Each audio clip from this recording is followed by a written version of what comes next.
номзади илмҳои химия доценти кафедраи технологияи истеҳсолоти химиявии факултаи технологияи инноватсионии донишгоҳи техникии тоҷикистон ба номи муҳаммад осимӣ зумрат ғайбуллоева бо ихтирои пешниҳодкардаи худ дар озмуни байналмилалии ихтироъкорон ки миёни 42 кишвари ҷаҳон дар шаҳри Сеули Корея баргузор шуд соҳиби медали тилло гардид. дастоварди ин бонуро коршиносони соҳа муваффақияти ихтироъкории тоҷик дар арсаи ҷаҳонӣ медонанд.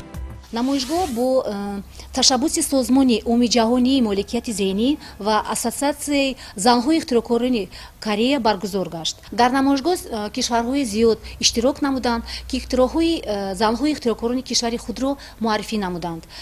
инчунин дар ин намоишгоҳ ихтироъҳои занҳои ихтироъкорони ҷумҳурии Тоҷикистон муаррифӣ намудем ва ихтироъҳое ки мо ба соҳаҳои кимиё, тиб ва металлургия тааллуқ доштанд. бояд қайд намуд ки ихтироъҳое ки аз тарафи мо пешниҳод карда шуд аз ҷониби ҳакамони арзёбӣ карда шуда 4 медали тилло, 4 медали нуқра ва 1 медали биринҷӣ ба даст овардем. боиси хурсандии мо аст ки дар байни 42 давлати ҷаҳон ки дар ин намоишгоҳ иштирок карданд, кори илмии мо, ихтироъоти пеш кардаи мо соҳиби медали тилло гардид. аз ин мо хеле ифтихор мекунем ки мо олимони тоҷик метавонем дар баробари дигар олимони дунявӣ низ кори илмии худамонро пешниҳод кунем ва сазовори номҳои баланд гардем. ихтирои зумрат ғайбуллоева ба истихроҷ намудани сурби металлӣ бо усули гидрометаллургӣ ки аз ҷиҳати камхарҷии энергия ва ҷиҳати экологӣ тоза будани ин усул шаҳодат медиҳад пешниҳод шудааст. ин барои муассисаҳои истеҳсолӣ мувофиқ аст ва акнун корхонаҳо имкон доранд онро самаранок истифода баранд, зеро дар амал татбиқ кардани он аз ҷиҳати иқтисодӣ низ фоидаовар будааст. ихтироъоте ки мо пешниҳод кардем асосан ин коркарди конҳои ҷумҳурии Тоҷикистон, ин кони мансури ҷумҳурии Тоҷикистон мебошад ки аз металлҳои рӯҳ ва сурб хеле ғанӣ аст. усули истихроҷи онҳо аз таркиби ҳамин конҳо буд. усули пешниҳод кардаи мо аз ҷиҳати экологӣ тоза, аз ҷиҳати иқтисодӣ фоидаовар ва аз ҳама муҳимаш он аст ки аз ҷиҳати камхарҷ будани энергиябарандаҳои табиӣ хеле ҳам истифода баранда аст. ихтироъоти мазкур ба ҳосил намудани сурб бо тарзи полиметаллургия ки аз ҷиҳати камхарҷии энергия ва аз ҷиҳати экология тоза намудани ин тарз шаҳодат медиҳад ва ки барои корхонаҳои истеҳсолӣ хеле қобили қабул мебошад. умуман сурбро бо тарзи полиметаллургия, яъне тахти ҳарорати 800-1200 дараҷа коркард мекунанд. дар ихтироъоте ки аз тарафи зумрат ғайбуллоева пешкаш шудааст, ҳарорати 45-65 дараҷа истифода бурда мешавад. ҳангоми коркарди он ба атмосфера газҳои зарнок ки дар рафти реаксияҳои химиявӣ ҳосил мешаванд партофта мешаванд. тарзи пешниҳод намуда имрӯз ба иқтисодиёти кишвар хеле зарур буда ба корхонаҳои саноатии металлургия ва коркарди металлҳо метавонанд ин тарзи истихроҷи сурбро васеъ истифода намоянд. 93% Тоҷикистон аз кӯҳҳо иборат аст ва аз конҳои мавҷуд буда метавон самаранок истифода бурд. коркард ва истихроҷ намудани сурби металлӣ аз манфиат холӣ нест. дар ин ҳолат санъаткунони кишвар низ татбиқи худро меёбад, назар доранд мутахассисони соҳа. коркарди мо ба самти металлургии металлҳои ранга тааллуқ дорад ва ман фикр мекунам ки вақте ки пешвои миллат, асосгузори сулҳу ваҳдати миллӣ, президенти ҷумҳурии Тоҷикистон муҳтарам Эмомалӣ Раҳмон ҳамаи моён олимонро вазифадор намуданд ки дар самти чорум, самти саноати гардонии ҷумҳурии Тоҷикистон саҳми худро гузорем ва мо кӯши ғайрат намуда истодем ки вазифаҳои худро иҷро кунем. ҷумҳурии Тоҷикистон ки аз кӯҳсор иборат аст ва конҳои ниҳоят ғанӣ гардонида шуда дорад, метавонем ки барои обод кардани саноати ҷумҳурии Тоҷикистон онҳоро пурсамар истифода барем.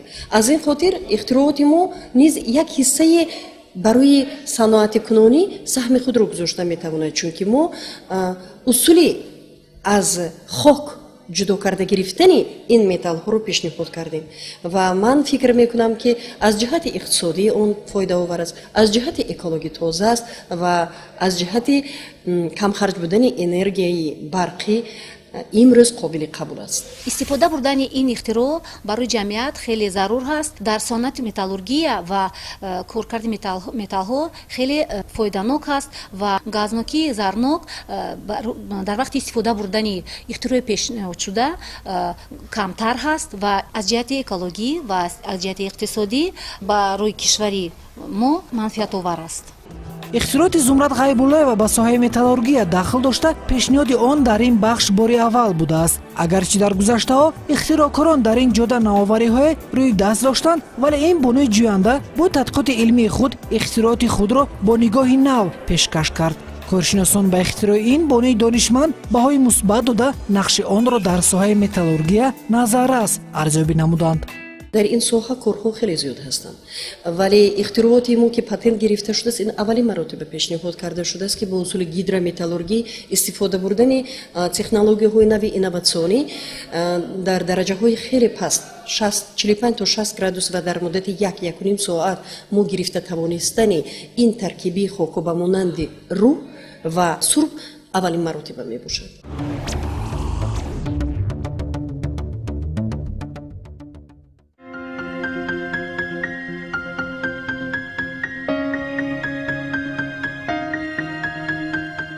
Зумрад Ғайбуллоева на як балки чандин ихтирои дигарро дар амал татбиқ намудааст, ки ҳамагӣ барои пешбурди бахши металлургия зарурӣ будаасту афзалияти он дар боло бурдани иқтисодиёти мамлакат чашмрас.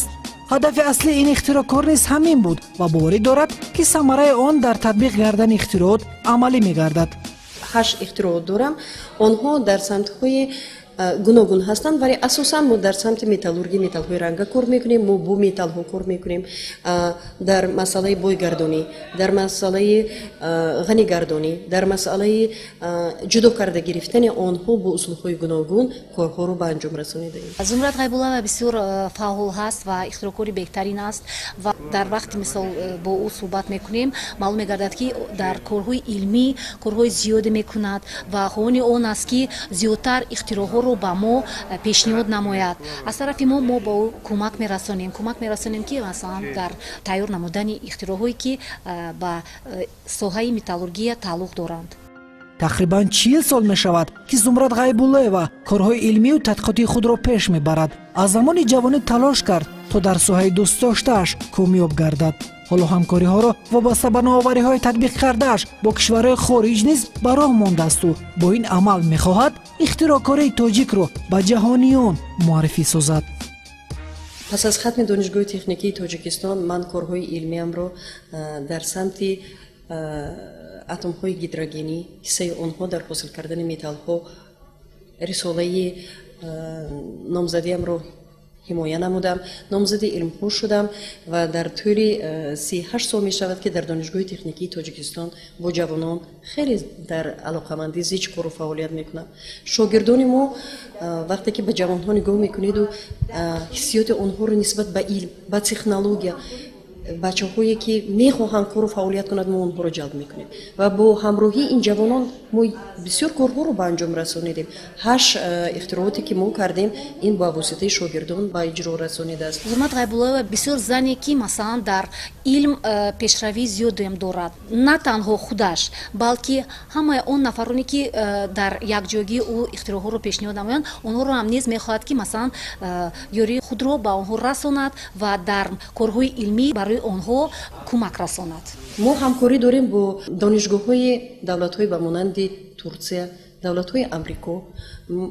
ман дар шаҳри Брюнели, Англия таҳсил кардам ва корҳои илмиамро низ қисман дар он ҷо ба анҷом расонидам. ман фикр мекунам ки ин муносибатҳои байналмилалӣ, муносибатҳои байни олимон хеле ҳам диққатҷалбкунанданд ва барои дар ҷумҳурии Тоҷикистон ҳиссагузорӣ кардан, барои пешрафти илм, барои пешрафти дастовардҳои нав ва нав ба мо кӯмаки хеле ҳам калон мерасонанд. дар соли 2019 мо як кашфиёти нав, як ихтироъоти навро пешниҳод кардем. дар ин ихтироъоти нави мо ангиштҳои фонягноб истифода бурда шуданд. мо ҳоло ин патенти худро ба Евразис пешниҳод кардем, ба давлатҳои Европа ва Осиё. хеле ҳам ҷиддӣ аст, хеле ҳам диққатҷалбкунанда аст. асосан он аз он иборат аст ки мо аз ангишти фонягноби ҷумҳурии Тоҷикистон на танҳо гармиро метавонем истифода барем, балки аз газҳои он мо метавонем ки моддаҳои нави химиявӣ استحصال کنیم. در اینجا تکنولوژی‌های نوی پیشرفته اینواسیونی ابسوربسیون، دسوربسیون استفاده برده شده است که ما میتوانیم گازها را ابسورب کرده اگر در اشکارها آنها رو کارکرد کنیم ما میتوانیم کربید کلسیم حاصل کنیم که ما میتوانیم کربید نتر حاصل کنیم. این مسائلی حاصل کرده رو میتوانیم در صنعت شیشه باراری، در صنعت سمنت باراری، در صنعت استحصال نوری‌های مینرالی برای استحصال کربامید خیلی وسیع استفاده بریم. зумрат ғайбуллоева дар ояндаҳои наздик низ пайрӯи кор овардани ихтироъоти нав аст. нововарию тозакориҳо асоси нақшаҳои амалӣ кардааш мебошад. тасмим дорад ки нақши худро дар ихтироъкориҳои ҷадид гузорад. тадбирҳои судманд андешидан ҷиҳати пешравӣ дар соҳаи металлургия ҳадафи аслии ин бонуи донишманд арзёбӣ мегардад.